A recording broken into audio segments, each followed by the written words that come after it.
3 वजीफे आपकी खिदमत में अर्ज करूँ। सख्त मुश्किल जब आती थी ना तो सहाबा पढ़ा करते थे हस्बुनल्लाहु व निअमल वकील, निअमल मौला। पढ़िएगा हस्बुनल्लाहु व निअमल मौला व निअमन नसीर। इसका माना बड़ा खूबसूरत है। बिल्कुल सादा सा मुख्तसर सा माना करें ना तो इसका माना ये है मेरे लिए अल्लाह ही काफी है। अल्लाह मेरा मददगार है, अल्लाह बेहतरीन मददगार है, अल्लाह बेहतरीन किफायत करने वाला है। इस वजीफे को नहीं छोड़ेंगे और इसके माना समेत इसको याद रखें। आप महसूस करेंगे तबीयत ताकतवर हो गई है, रूह ताकतवर होगी, इसको भूलना नहीं। और दूसरा आपसे अर्ज करना, आला हजरत ना ला हौला वला कुव्वता इल्ला बिल्लाहिल अलीय्यिल अज़ीम पढ़ने की बड़ी फजीलत बयान कर। ये ऐसा वजीफा है जो सबको आता है ना माशाअल्लाह। नबी पाक अलैहिस्सलाम ने फरमाया ये अल्लाह के अर्श के खजानों में से खजाना है। आला हज़रत फरमाते हैं 99 दफा पढ़ो ला हौला वला कुव्वता इल्ला बिल्लाहिल अलीय्यिल अज़ीम।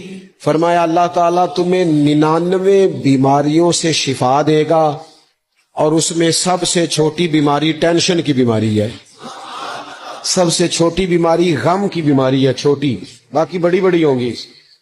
इस वजीफे को नहीं आपने छोड़ना और ये पाबंदी करनी है, करेंगे इंशाअल्लाह ताला। और तीसरा वजीफा है दरूद पाक।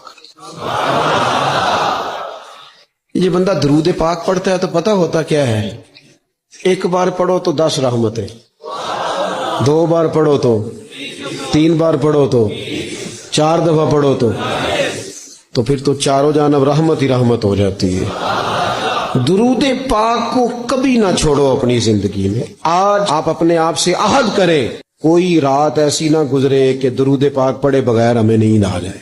ये ज़हन बने। ये 2 वजीफे और तीसरा दुरूद पाक। कुरान मजीद के साथ इस तरह की दिलचस्पी पैदा करें कि जिनका नाजरा ठीक नहीं है वो कुरान मजीद नाजरा ठीक करें, और जिनका नाजरा दुरुस्त है वो कंजुल ईमान ले लें, खजाइनुल इरफान तफसीर ले लें, और एक रुकू कम से कम सुबह में, एक शाम में, और पूरा पारा पढ़े, फिर तो लुत्फ नसीब हो जाएगा।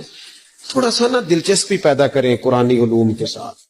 बड़ी खुशकी है, बड़े शेर याद हैं, बड़ी कहानियां याद हैं, बड़ी बातें याद हैं, पर कुरान पाक के साथ हमारी वो दिलचस्पियां मौजूद। खास ज़ौक़ पैदा करें कुरानी तालीमात।